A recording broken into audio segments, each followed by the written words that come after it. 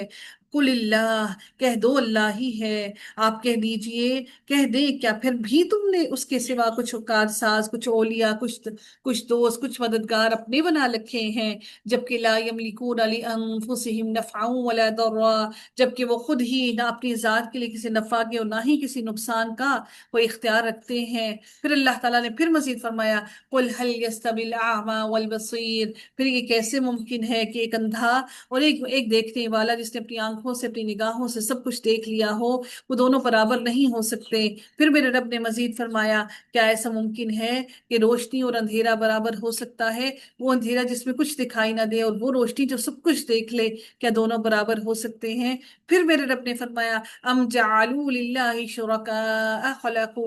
خلقوا كخلقه فتشابه الخلق علیہم، پھر میرے رب نے فرمایا کہ جنہوں نے اللہ تعالیٰ کے پیدا کرنے کی مانند پیدا کیا، یا ایسے کوئی جنہوں نے انہوں نے جو اللہ کے ساتھ شریک بنائے ہیں، کیا انہوں نے اللہ تعالیٰ نے جس طرح پیدا کیا ایسا کچھ پیدا کیا ہے؟ بلکہ بلکہ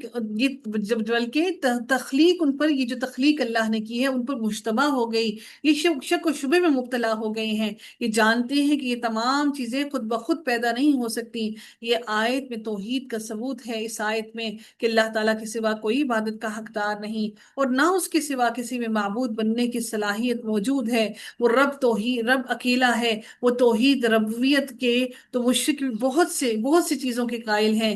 لیکن ان سب کو جان لینا چاہیے کہ اللہ تعالیٰ اکیلا واحد ہے۔ ہم سب کو موحد بننا چاہیے، واحد اللہ تعالیٰ کی عبادت کرنی چاہیے، اور اسی سے ہر چیز مانگنی چاہیے، اپنی خیر کو بھی اللہ سے منسوب کرنا چاہیے، جو تکلیف ہمیں پہنچتی ہے وہ بھی اللہ کے حکم سے پہنچتی ہے۔ پھر میرے رب نے فرما دیا اپنی کبھی رعائی کے بارے میں کہ آپ کہہ دو کہ اللہ ہی تمام چیزوں کا خالق ہے، اور وہی ایک ہے نہایت زبردست، واحد القہار، واحد القہار، اکیلا قہار ہے۔ انزل من السماء ماء فسالت اودية بقدرها فاحتمل السيل۔ پھر اللہ تعالیٰ اب مزید اگلی آیت میں فرماتے ہیں کہ اللہ تعالیٰ نے آسمان سے پانی اتارا، اس آسمان سے پانی اترنے سے کئی نالے اس سے اپنی اپنی وسعت کے مطابق بہہ نکلے، اور جتنا اس کے اندر پانی سمونے کی طاقت تھی اتنا اتنا پانی اس سے لے لیا، اور پھر اپنی وسعت کے مطابق بہہ نکلے۔ پھر سیلاب نے ابھرا ہوا جھاگ اٹھا لیا، یعنی جب پانی اس کی وسعت سے باہر نکل گیا تو پھر وہ سیلاب بن گیا، اور وہ پھر اپنی جھاگ اٹھا کر وہ باہر نکل آیا۔ اور اسی طرح جھاگ کا ان چیزوں پر بھی آتا، جھاگ ان چیزوں پر بھی آتا ہے جن کو زیور یا برتن بنانے کے لیے آگ پر تپاتے ہیں، یعنی جب بھی ہم زیور کو، گولڈ کو، یا کسی بھی چیز کو، میٹل کو جب بھی آگ کے اوپر تپایا جاتا ہے تو اس کے اوپر ہمیشہ آپ کو جھاگ نظر آتی ہے۔ ایون پانی کو بھی ابالا جاتا ہے تو اس کے اوپر بھی بلبلے بننا شروع ہو جاتے ہیں، جھاگ آنا شروع ہو جاتی ہے۔ میرے رب نے پھر فرمایا كذلك يضرب الله الحق والباطل، اسی طرح اللہ تعالیٰ حق اور باطل کی مثال بیان کرتا ہے۔ چنانچہ جو جھاگ ہے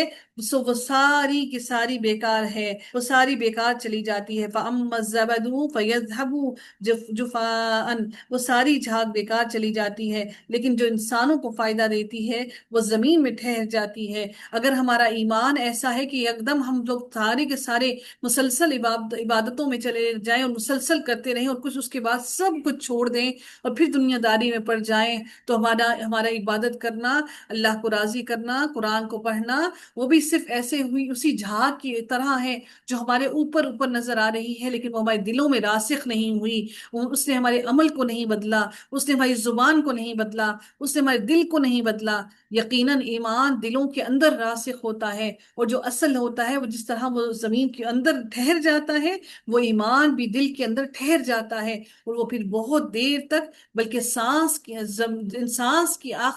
زندگی کی آخری سانس تک رہتا ہے، تو اس کا اثر ہمارے دلوں میں اترنا چاہیے۔ اللہ تعالیٰ اسی لیے كذلك يضرب الله الامثال، اللہ اسی لیے اس طرح یہ مثالیں کھول کھول کر بیان کرتا ہے تاکہ ہم سارے کے سارے سمجھ جائیں۔ اور یاد رکھیے کہ باطل ہمیشہ اوپر اوپر تیرتا ہے، اور انسان کی خواہش نفس جو ہوتی ہے وہ انسان کو دل سے کھینچتی رہتی ہے کہ انسان غلط کام کر رہا ہے۔ دل کبھی بھی برائی کی طرف انسان کو آمادہ نہیں کرتا، وہ جھنجھوڑتا رہتا ہے انسان کو، لیکن انسان دنیا کے اندر، دنیا کی رنگینیوں کے اندر اتنا ملوث ہے کہ انسان سب کچھ بھول جاتا ہے۔ اور جب جب رسول اللہ صلی اللہ علیہ وسلم نے فرمایا کہ جو علم اور ہدایت اللہ نے مجھے دے کر بھیجا ہے اس کی مثال بے آباد زمین میں ہونے والی بارش کی ہے، جس کا کچھ حصہ قابل کاشت تھا، اس نے پانی قبول کیا اور گھاس اور نباتات اگائے، اور کچھ حصہ نشیبی تھا جہاں پانی رک گیا، اور لوگوں کے لیے اللہ تعالیٰ نے اسے فائدہ مند بنا دیا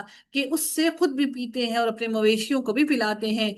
یہ وہ لوگ ہیں جس نے ایمان، دیکھیں کسی نے ایمان حاصل کیا، کسی نے قرآن کا علم حاصل کیا، اس کے اپنے تک ہی رہا، وہ سرسبز ہو گیا، لیکن جس نے پانی کو اپنے اندر سمو لیا، نہ صرف وہ خود فائدہ اٹھا رہا ہے بلکہ دوسرے لوگوں کو بھی فائدہ دے رہا ہے۔ ان کی مثال آپ جیسے لوگوں کی ہے جو لوگوں کو بھی بلا رہے ہیں، سکھا بھی رہے ہیں، سیکھ بھی رہے ہیں، اور زمین کے ایک اور حصے پر بھی بارش ہوئی جو صرف چٹیل میدان کی صورت میں تھا۔ یہ وہ لوگ ہیں جو ہر کلاسز میں انٹر ہو جاتے ہیں، داخل ہو جاتے ہیں، لیکن ان پر بھی کچھ اثر نہیں کرتا، اور پھر وہ جب پانی ان چٹیل میدان کی صورت میں جب ان پر آتا ہے، اس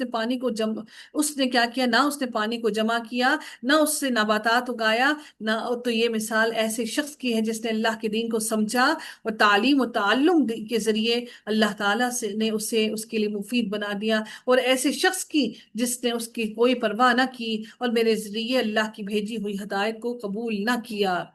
سوچئے کہ کتنا سخت ہمارے لیے یہ حکم ہے کہ ہم لوگوں کی مثال ایسی ہے، جو لوگ دین کے اندر آ کر پھر بھاگ جاتے ہیں، ان لوگوں کی مثال بالکل ایسی ہی ہے۔ پھر میرے رب نے فرمایا للذین استجابوا لربهم الحسنی،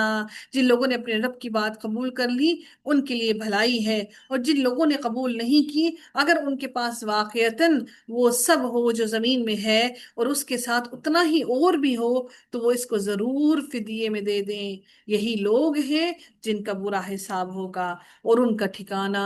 جہنم ہے، وبئس المہاد، اور یہ بڑا ہی برا ٹھکانہ ہے۔ روز قیامت اگر وہ زمین بھر کر بھی دولت لے آئیں تو اللہ رب العزت ان سے کچھ بھی قبول نہیں کرے گا، بلکہ رب کائنات ان سب کو جہنم میں ڈال دے گا۔ رب کائنات ہم سب سے درگزر فرمائے اور ہم سب سے راضی ہو جائے، ہماری مشکلات کو دور فرما دے، ہمارے لیے رزق کے بہترین دروازے کھول دے، ہماری جو